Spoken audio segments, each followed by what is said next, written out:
हे आहे होममेड तूप आणि इतकं परफेक्ट तूप घरीच बनत असेल तर बाहेरून विकत आणायची काय गरज. चला रेसिपी पाहूया. हाय, आज मी बनवते तूप. तर विचार केला तुमच्याबरोबर पण याचा व्लॉग शेअर करते.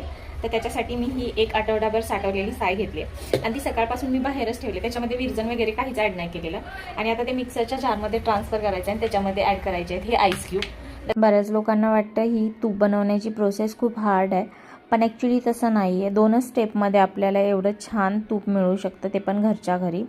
फर्स्ट स्टेप तर तुम्हाला दाखवली की ते मिक्सर जारमध्ये ॲड करा. 2 मिनटं फक्त मिक्सरला फिरवा तर तुम्हाला मिळेल छान लोणी. ते एका पातेल्यात ट्रान्सफर करा आणि ते वॉश करून घ्या स्वच्छ पाण्याने 2 वेळा. त्याच्यामुळे त्यातनं जी स्मेल येत असते ना ती जाईल. आणि त्याच्यानंतर तुम्ही हे तूप कडवायला ठेवा.